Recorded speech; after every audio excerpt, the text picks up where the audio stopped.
कक्षा 9 के बयान में आज हम आपको पदार्थ की अवस्थाओं के बारे में बताएंगे। पदार्थ की निम्नलिखित 5 अवस्थाएं होती हैं। 5 अवस्थाएं होती हैं। पहला ठोस, इसको आप सॉलिड है, ठीक है। दूसरा है द्रव, लिक्विड। तीसरा गैस। चौथा ये प्लाज्मा। पांचवा बोस आइंस्टीन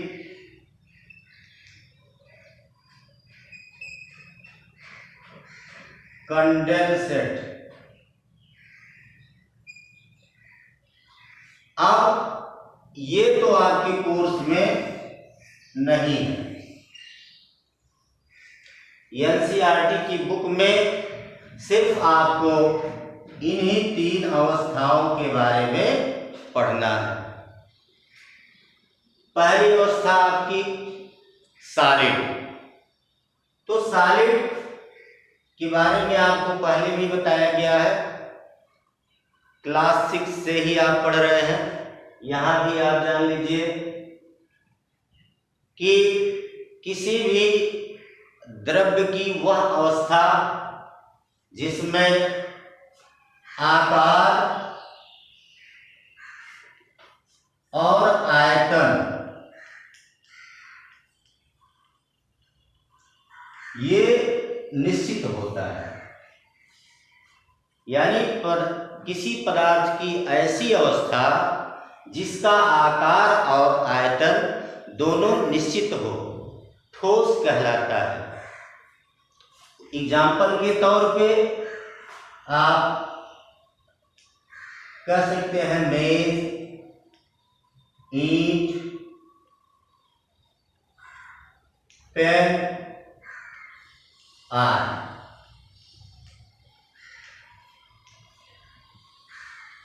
इसके बाद दूसरा पॉइंट आपका है द्रव।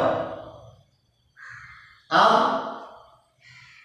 द्रव की अवस्था के बारे में आप समझेंगे, सीधे आप परिभाषा बता ले जाएंगे कि आप जानते हैं कि द्रव में भी आयतन निश्चित होता है, लेकिन इसका आकार निश्चित नहीं होता है।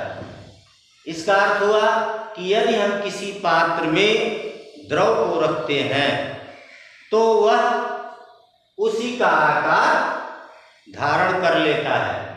तो इसकी परिभाषा आप क्या बताएंगे कि पदार्थ की ऐसी अवस्था, आप ऐसे भी कह सकते हैं कि द्रव्य की ऐसी अवस्था जिसमें आकार अनिश्चित हो और आयतन निश्चित हो, वो क्या कहलाएगा?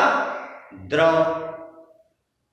अब देखिए दूसरे शब्दों में कि ऐसे कहिए कि पदार्थ की ऐसी अवस्था जिसमें आयतन तो निश्चित होता है लेकिन आकार निश्चित नहीं होता है, द्रव कहलाता है। इसके बाद है तीसरा पॉइंट गैस। गैस के बारे में देखिए, गैस आप जानते ही हैं कि अगर कहीं पे छोड़ दीजिए तो सीधे ज्यों ही आप छोड़ते हैं खुला, तुरंत क्या करता है?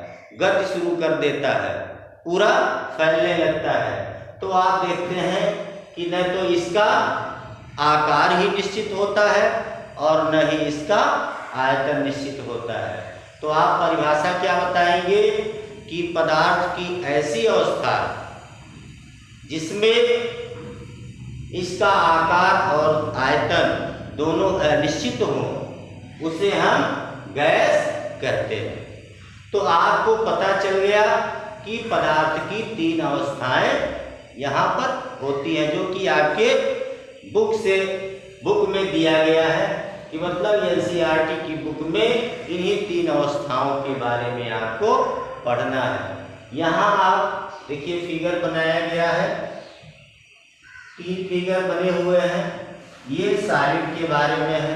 ये देख रहे हैं कि जो छोटा छोटा कण है, आपको बताया गया है कि कोई भी पदार्थ है वो छोटे छोटे कणों से मिलकर के बना हुआ है। तो यहाँ आप देख रहे हैं कि ये जो छोटे छोटे कण हैं ये बहुत पास है। इसका मतलब आप ये कह सकते हैं कि सॉलिड में यानी ठोस में जो कण होते हैं वो बहुत ही पास पास होते हैं।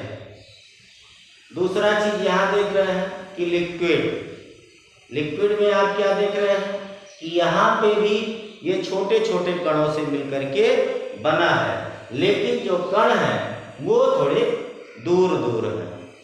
तीसरा पॉइंट है, यहाँ देखिए गैस के बारे में। तो आप क्या बताएंगे कि गैस भी छोटे छोटे कणों से मिलकर के बना है, लेकिन इसके कण ये दूर दूर होते हैं। ये इतना अगर आपके समझ में आ गया होगा तो आप कमेंट करके बताइएगा कि आपके समझ में आ गया है। अगले दिन फिर हम आगे बताएंगे। धन्यवाद।